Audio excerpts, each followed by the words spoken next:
And welcome back, my friends. Welcome back to Sexy Age of Wonders. I'm gonna be doing Age of Wonders, of course, my favorite turn-based fantasy series of all time. I already did Age of Wonders Shadow Magic, so this time around we shall be doing Age of Wonders 1, barely actually, because it's kind of hard, very hard to record this one compared to the newer ones. Specifically, only have Age of Wonders 1 and Shadow Magic. That is actually Age of Wonders 2 and Shadow Magic. I do not have Age of Wonders 3. That I may get that at some point if I'm lucky enough, not really, but we'll see. Nonetheless, the point here is that we're going to be doing the entirety of the campaign for the light side. So I'm going to go to the campaign and choose, of course, the keepers. Now we have two sides, which are of course the Keepers and the Cult of the Storms. Now the Keepers are of course your vanilla good guys, and of course the bad guys. Kinda. I mean, they all want the similar things, but not really. So the Keepers are the canon ending, I believe, of course, and of course in the always it is the good guys that win the end instead of the bad guys. We're not even gonna try and play with the Call of the Storms. We're gonna be playing the Keepers. So the Keepers preserve harmony over the earth and its inhabitants, accept the humans and their presence, actively oppose the cult of the storms, avoid bloodshed and conflict when possible. Those are the creeds, and those creeds we shall follow. A storm rages. Alvin is dead. Of the Keepers, I heed the call to bring allies to Julia within the Valley of the Wonders. Though all the forces of the storm combine, our cause is right, so I shall weather it. I am here, I am ready. And now comes one of the more interesting parts of Age of Wonders, specifically 1. And I believe actually the 2 and the Shadow Magic has this, and that is to make your own leader, your own figure that will, of course, go from mission to mission. We have a default one, but we're gonna go with the costume one. Create our own leader that we'll go with through the entirety of the campaign. And that will of course be a nice sexy woman.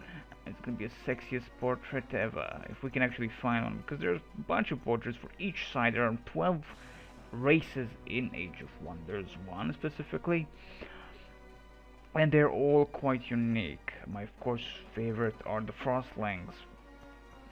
But now, as you can see, the undead portraits, the goblins, and if we can find the woman, that would be awesome. This is not a bad portrait, to be honest, but she is a dark elf. This is the one that we're gonna go. Could go with the same name that I did for the turn-based thing.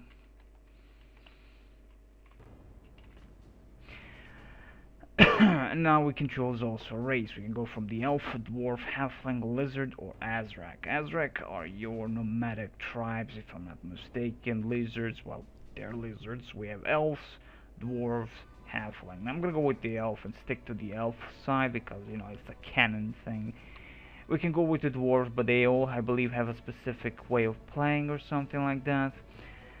Though, to be honest, it's not about the race you're gonna lead. You're gonna be getting all the sides through the entirety of the campaign, from what I've noticed. So it doesn't really matter which side you choose. It's just a race for your leader, and you get certain benefits, I believe at least, if you choose races. So we're gonna stick with the elves.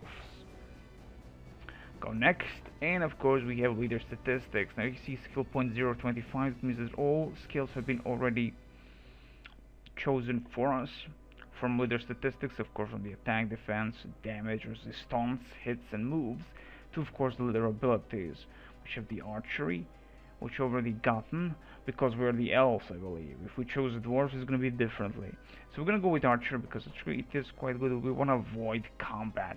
The thing about combat within the Age of Wonders 1 specifically is that it isn't so, specifically with leaders themselves, is that they are maybe heroes, but if they die, that's GG.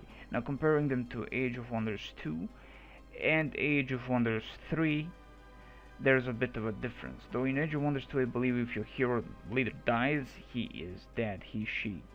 In Age of Wonders 3, I believe it's different. If the hero dies, he disappears for a few turns and then comes back. I believe that's really, it's really the same in the Age of Wonders 2 and Shadow Magic. Though in this one, if they die, it's a GG. So specifically, these heroes are support leaders. That is, they're leaders, not heroes. Well, heroes, leaders. They're support units. Do not use them against foes. Like I played a scenario where I just went into the enemy encampment, got surrounded, and got killed, and it was a GG. So yeah, like you can't get back that hero. You better utilize heroes that you can hire down the line for those specific hit and run tactics. Use these leaders for just covering your own cities if possible. Nonetheless, let's begin. So we have an attack 3, that is, sorry, 4, that's +1 if we want an attack. And of course, attack is your attack. We have the defense, the damage dealt by the attack, and of course resistance to many things, from magic resistance to damage resistance. I'm actually gonna go, well, I'm gonna actually stick to this. I mean, maybe lower the defense and get more on resistance to magic, but again, I don't think we're gonna get hit by the magic spells that much, so I may just go on the classical defense and an attack from a distance if possible. Yeah, though again, we can just choose a bunch of beautiful skills on this massive list, which it will expand down the line. This is one of the greatest things about Age of Wonders, is the choices you have compared to many games like Heroes of Might and Magic, where you specifically get heroes and you lead them, or of course Disciples, which are 3 main series that I actually quite adore. But the Age of Wonders is the one, and the only series that I can say that I can come back to and play the hell out of it. So this is also pretty much blind, as I never played any of the campaigns in the Age of Wonders series. Any. Except maybe a little bit for the Age of Wonders 2 or maybe. Anywho, the point here is that we're gonna have fun. So, let's see, we have a lot of stuff that we might want to go immediately, but I'm gonna stick to the archery. She's an elf, why the fudge not, right? We have spellcasting of 1, we have forestry, which allows the unit less restricted movement through forests. For instance, dwarves have the mountaineering, dwarven units that is, so they can go over the mountains, while others cannot at all. So they don't even have a choice to go over the mountains with the movement penalty, but dwarves can. So let's see, we have strike, allows unit to physically strike an enemy, relay, good, and of course walking, that's fixed. Of course these things are fixed, so they cannot remove them. Again, you see forestry definitely because she's an elf, and that's why we got the forestry. Now we have again cave crawling. This is what dwarves have, as it's much easier to go through the caves. Charge, one attack, increase the damage +2 of the unit's first melee strike. We're gonna avoid hand-to-hand combat with her. We're gonna utilize her specifically for magic and archery. I was thinking of actually going completely warrior-like, but I don't think that's gonna work for us. Not in this one, at least. Maybe down the line, and maybe when I get the Age of Wonders 3 or something. Who knows?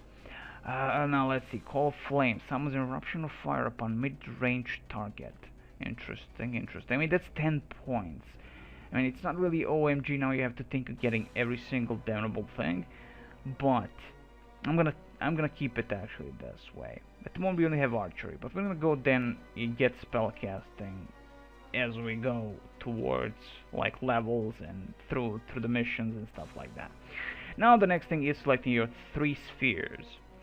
We're gonna select my favorite spheres are air and water. I'm gonna select maybe just air sphere, get some thunder going and all that. Of course, water sphere is mostly about snow, blizzards, and stuff like that. Now, I don't know how actually this works in this one, in terms that how many spheres you can actually totally choose. I mean, this at the moment 3, but I heard you can actually have 7. I don't know if that's in the second one or the third one. Fuck it if I know. Nonetheless, the point is I'm gonna probably go with water, actually, because I do like to freeze targets. Plus, you can really like with this kind of magic, you can actually freeze water and move your units across without utilizing bridges. Which again, one of the really nifty things about Age of Wonders, it's very much like Masters of Magic in terms of how much freedom you really have with magic itself. Though I never played Master of Magic, I've of course seen many other people play the damnable thing. Okay, you know what? I'm gonna go with one air. Just one. Fudge it. So that's it. That's my girly girl. This is as much damage we can do. Defense, protection against evil. That is this 3. And all the good stuff. The movement points, the health. And that's it. So let's begin. Okay, a perilous quest, chosen of the keepers. I heed a call of prophecy, writing a testament of this time of turmoil, marked by a new star of the Valley of the Wonders and sealed by treachery. This time of change portends a new era, an age of wonders. I am called upon to recruit an army of Elwyn's daughter, Julia, who fights for the keepers from the Valley of Wonders. Mander's children, the Cult of Storms, threw Aldor into chaos by killing Queen Elwyn. Misled, fixated on revenge, and divided and angry, the elves of Aldor are vulnerable when unity is most needed. The price of peace. Meanwhile, the cult gathers dark forces intent on butchering all humans. As a keeper, I oppose the massacre of any life and seek a gentler way with the enigmatic young race. The cost of peace is hefty. Many elves spurn humankind, remembering the destruction of the first home, the elven court of Eniac, in the Valley of Wonders. Still, Julia believes that humanity deserves mercy from its ancestral sins, and should the cult prevail, then what? Do savage tyrants and bloody armies disband and return to goodwill? For the peace of all we fight. So this is your overall map. If you go actually on settings, which is actually show info, you can see the future allies, and of course you can see the entirety of Age of Wonders map. As you see, here's the Valley of the Wonders, the Elven Court. So what happened is, of course, the human came. That is, the humans came. And while the elves overly thinking that they can trust humans, you know what happens when you trust humans. That happened, and of course, the elves split. Instead, now we have the dark elves, you have the regular elves.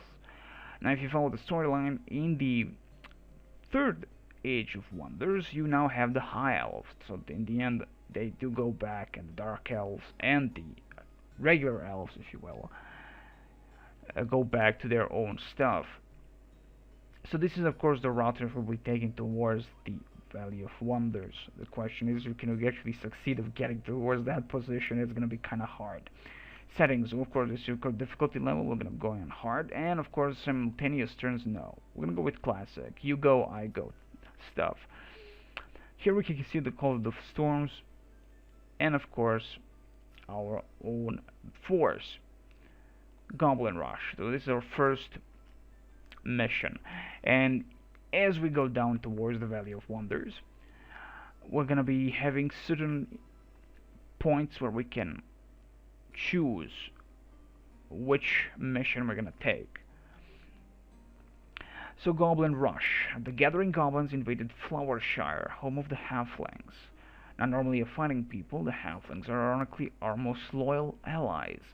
They believe in the Keeper's cause and see little value in gold, fighting instead for right and the chance to inspire heroic ballads.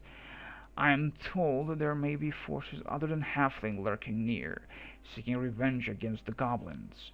If I can find these renegades, surely they will help in my fight against the cult. If the Halflings are to keep this haven, I must see that no goblin remains in the serene valley. Same thing, maybe. Not really. About Halflings. Halflings are peaceful beings, touched by a fairy folk, filled with curious notions. They have survived for centuries on the mere fact that most races ignored them. They value gold only if it can be used for good. Halflings are inexpensive to hire, fighting for noble causes and a chance at making legends. Nimble and quick, they make capable swordmen. Though physically weak, they parry attacks naturally. With arms too short for bows, they are deadly with sling and stones. Their smallest hamlets can produce wall-crushing battering rams. Halflings also employ pony riders, more as scouts than cavalry. And of course you can see exactly what they have. The swordman, the slinger, the pony rider, and of course the epic weapon that you cannot, of course, without you can. I mean, this specific thing was a thing that screwed me over many times when I first time played the game. I suck at turn-based games usually, and when I first played the game back in the day when the game came out, I forgot always to bring a battering ram to the enemy gates because there is just no way to cross over the walls without something that can break the walls down, or gates at least. And I always forget the battering ram. And there you go.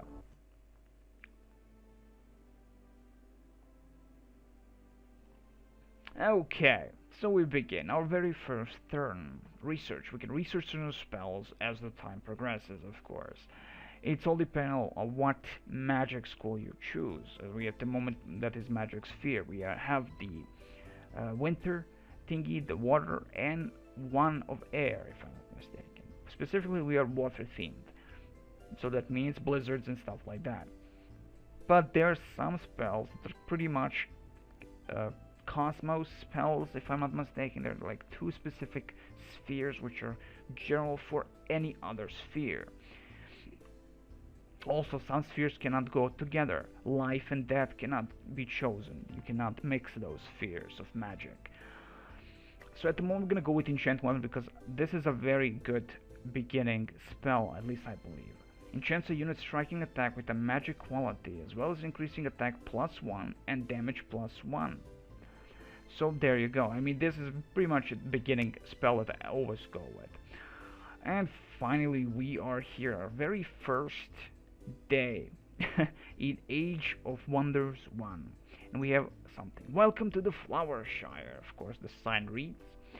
So let's see what we can find in Flower Shire. I played this first mission once a long time ago, and it was freaking hard on normal alone, and I'm going for hard because I'm a hardcore bastard like that. So let's begin. So of course, it is a unit we only have at the moment, my little girly girl here. She's an elven sorceress of sort. And we immediately meet Halfling City and some halflings, well, halflings, hobbits. I'm just gonna call them hobbits because that's what they are. Okay, a herald from Eastwick. The city council offers the alliance for 102 pieces of gold. We have that much gold. We have 250 plus 0. As you can see here, we have gold and we have mana crystals, which of course you need to for casting certain spells. Quite understandable. Here we can see how many sides are on the map. At the moment we are on the green side. And of course we have the red side and some other side. So that means there are two more sides on this map, specifically a goblin and someone unknown to us at the moment. Yes, of course we're gonna accept this, because not like we have much of a choice. This is our first starting city, Eastwick. And we also have some other evil things all around. Now, as you can see, certain races are greatly aligned towards the other races. So for instance, any halflings, hobbits and stuff like that, they will usually always join and allow themselves to join, maybe some certain amount of money or just for free, to some certain race.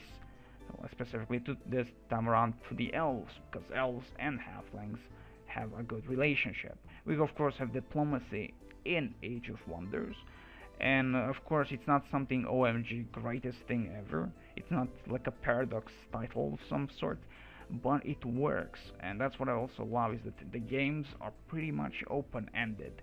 You have so much choice in how you're gonna play the level alone. You're never constricted to, like in Heroes, Might and Magic, you always have you have a specific build. In Age of Wonders, you never feel like you have that specific build. You just have fun and play it. And that's the greatest thing about Age of Wonders. No other game out there does that in that amount. So there you go. Anyway, of course we can see the abilities of a unit. We have a parry strike, Reduces the attack minus 2 power of an enemy's first strike against the unit. This is actually quite good. They have, as we read about the hobbits, they halflings, whatever, halflings. They do definitely have a good parry. And of course, in info, you can see the alignments, you can see the type, and you can see the relation. Friendly. That's always a good thing. Keep that relation as much as possible, and they're gonna be awesome towards you. I don't know, this is the cost, I believe, general cost. Now, I do believe there is an upkeep. Maybe. Of course, you can see the experience level 1. We could try and talk to him and get him on our side. As you can see immediately the talking icon. Then, of course, we can get him into our army. We can see the watchtower here, which of course is gonna give us oversees a wide area. Advanced warning for approaching enemies. It's quite good, of course. We have so many hobbits. We have so many halflings all around. We have another town, a farm actually. A farm's crops are an important source of income, which of course we're gonna be taking as soon as possible. Now, the good thing also about Age of Wonders is that in general you don't have to move entire armies. One unit from this army can talk to another unit, so we don't have to send everybody and waste everybody's turn. You can spread them all around and start exploring the place, right? That's the great, again, one of the greater things about this specific game. So you can choose who is gonna go, like, by pressing this, and that means only this one unit will be moving, and he can still talk to this hobbit. And there you go. This one begs to join your cause. Why? Because he's a good guy. Except, there you go. Now we have 2 units of bastards here. That's awesome. Now as you can see, he only has a 6 movement and 24. Now we're going to choose the 24 one, and he's going to start exploring stuff for us, because we really want to know what the fudge is happening. If there is another army somewhere that can join us against the goblins, that would be perfect for the very start of the game. We're gonna explore as much as possible. Now that we are only in 4, let's enter our first town of Eastwick. And of course, as you can see here, the happiness, the race, and the producing merchandise. Now, since the very first Age of Wonders, in general, by default, if you're not building anything, you're always producing merchandise. That's a default, as it says here, right? So that's always good. You see, terrain bonus for this specific race is grass. Now, occupation forces strong, as of course you can see them right here. And that's the beauty again about the Age of Wonders, is the amount of choices you truly have in the game. There are always ways of playing, utilizing the enemy. Like if halflings go into the dead territory, they're gonna have no bonuses, or maybe even morale damage while fighting the dead terrain. Compared to playing on the grass, if you will, dying and killing on the grassy terrain. They're cheerful, and of course, great stuff. Upgrade level 1 enhancement. It's all dependent, again, see, this is a smaller town, I believe, so if you go on change, we can upgrade. We have migration, we have looting, we have raise. None of these, well, these 2 we will be ever utilizing. As halfling relation minus 30, and all that. But you can definitely raise a city if you don't want to allow the enemy to take that city, and there's no more city. So that's like a strategic way of disabling enemy supply if you just can't hold that specific city. And that's really the greatest, again, achievement in Age of Wonders series, is the ability to have a choice, not just in terms of specific battles, but in generally an overworld map. How much damage you can do upon certain race because you chose to raise the damnable city instead of allowing the enemy to take it. But that means no bonuses for you down the line, and you're gonna have a bad relation with that certain race. You don't get also loot from that. It doesn't give you any gold. But of course you have looting, pillages the town, taking 1 turn per city hex, after which the town is turned to ruins. The amount of gold depends on city size. Looting decreases the orb. Of course you can go with that, I guess, also. There you go. I never tried ever. I never looted nor raised any of the cities in Age of Wonders games. So, there you go. But it's a beautiful thing that you have that choice. So again, producing merchandise. We have upgrade, which are of course 250 gold pieces and 3 turns. plus 5 to the relation, but upgrades the infrastructure of the town with technology to buy more powerful units. Here, as you can see. Now, I don't believe that these are all the units that halflings have. There are not huge chunk of units in the game in terms of per race, but still, it has a lot races. Like there are 12 races in the game, so like combined, there are a lot of units still. And considering this was their first game, still, Triumph first game was really triumphant. It actually came at the same time when Disciples 1 came, if I'm not mistaken. And Age of Wonders 2 came at the same time Disciples 2 came. And Shadow Magic came at the same time when the expansions for Disciples 2 came out. That Light and Darkness expansion packs. So it had that kind of a brotherhood, brotherly love, if you will. But to be honest, both freaking franchises are my favorite. So it comes Age of Wonders, then Disciples, which I will always say go with Disciples 1, 2, and 3, and that is specifically 3 Reincarnation. You can find it on Steam. And of course Heroes, specifically Heroes 4 is my favorite hero game of all time. Anywho, that aside, we're gonna be seeing first our money. Our money is 148 plus 1. That's not a lot. Like 148 plus 1. We can try and maybe build forces, but no, we won't. We cannot upgrade the city, so they're not that. That is. We have an ability to build palisades, fortify. Get relation plus 5, 20 only, so we're gonna do that immediately. Fortify. We're gonna make walls so the enemy just can't get inside your city without any kind of a unit that can go over the city gates, walls, or any unit that any group, any army that doesn't have battering rams can't do anything. Then they can't take that city, which is again one of the greatest things, and that's just beautiful. I love that kind of again choices, and I love them. So let's immediately first take the farm. Income plus 12. Well, that's awesome. That's always a good thing. I like that. I cannot talk to you at the moment. Maybe one of these guys can talk to you. Let's see. No. Okay, well, that's okay. Let's try. Can we take this? No way, because you see, going over this hilly terrain is gonna take a huge chunk, maybe, of our movement points. Now I know the Age of Wonders 2 and 3, that is definitely the thing. I just don't know how it doesn't really show, so you don't really know exactly. 4, of course. This cheerful, whatever. Yeah, I can't really see that, I guess. But I know in the Age of Wonders 3 there is a possibility to see exactly how many movement, the penalty on the certain terrain as you go. Okay, so next thing is gonna be talking to this persona here. We have the farm, so the only thing left for us is to enter. And I assume there is definitely nothing here. There are of course huge mountainous terrain that we cannot pass through, so there is no point. I'm gonna go here with the Hobbit, the Halfling, Swordman, to check out the side here through the forested areas and all that. And of course, goblins are moving. Unknown, something unknown is probably just an independent they're moving.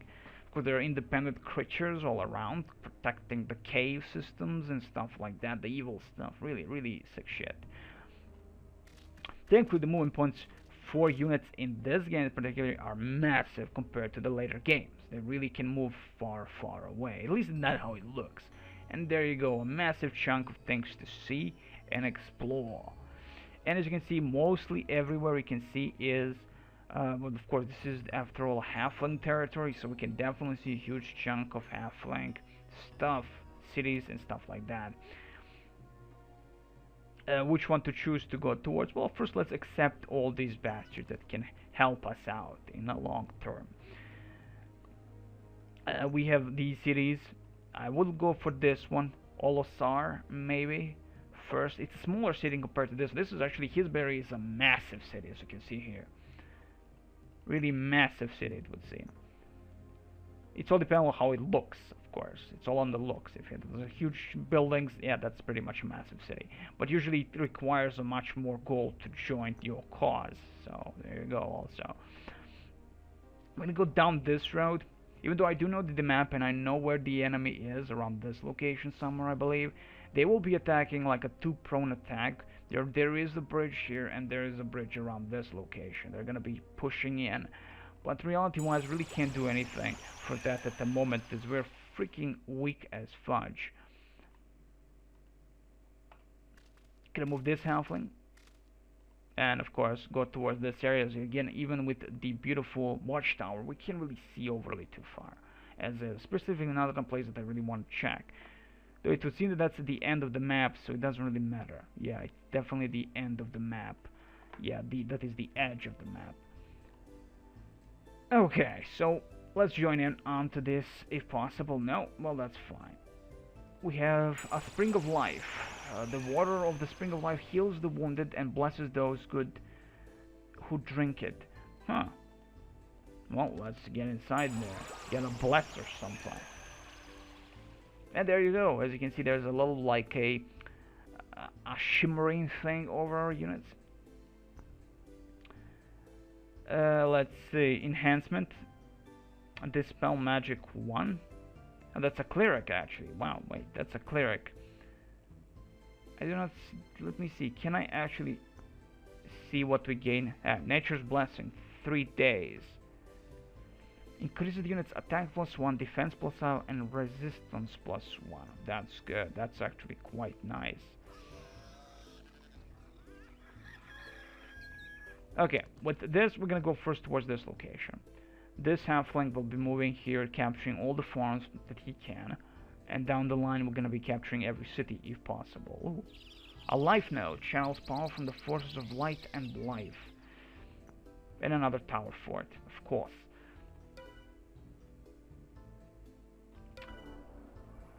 A good thing also is there really is no term limit, depending of course upon the mission. Probably if down the line probably is going to be some kind of a mission that requires you to finish the mission in maybe 5 turns. Not really, but probably. So as you can see, our hero can really move far compared to the halflings, but they are definitely lowering, that is slowing her down. So what I'm going to do here, just for this case, move her so we can talk. 83 gold, accept. 83 gold is nothing. We're getting +13, and we are also getting, and we actually got the palisades up, which is an interesting thingy. As you can see, we have wooden walls now. We're gonna continue producing merchandise as we definitely need it. Gonna get that blessing, why the fudge not? Get all my hobgoblins, which are just halflings, down the line towards Hillsbury. And that's it, right? Yeah, we got 2 new units. In total, we can only have 8 units. Now in Age of Wonders 3, and yes, I think only Age of Wonders 3 cut down on 2 units having. So in total, you have 6 units in Age of Wonders 3 that you carry for that is having your army. And that's it. That's all I can actually quite do in this turn, right? Yeah, producing the merchandise, capture the farm, and that's it. I mean, the goblins will be coming with a lot of units, and I'm hoping I can be able to protect all. But I know for sure that they will be bringing a lot of fucking beetles. That's their like riders of Rohan, and that's gonna be really evil stuff. This city has, we have no way of actually getting the Hillsbury, considering the amount of money they will be asking, and of course because of the town itself, it's quite big, and of course that's not gonna, we don't have that amount of money at the moment. But we will be moving, and there you go. The enemy caravel or something, a dragon ship, of course, it has to be a dragon. Dragon ships are the smallest of the armed ships commonly constructed. Though small, these ships can still withstand quite a lot of damage. Dragon ships are typically outfitted with a standard ballista on the deck for protection and can transport up to 5 units at a time. That means that probably maybe there's something inside the details. Like there is a numbering of 1, but I can only count it there is just one of those dragon ships. Okay, well that's fine at the moment, I guess, if you will. We are getting plus 25. That's good. That's very good. But I don't know what to do now. I'll definitely be moving down, but I only have one hero and one big army, reality-wise. So I can really choose now to build more units or fortify immediately. I will actually choose to fortify. It's only 20 gold pieces. I'm gonna fortify all these small cities so they can down the line at least hold off any possible enemy raids without any ballistas or stuff like that can break the walls down, the gates or whatever.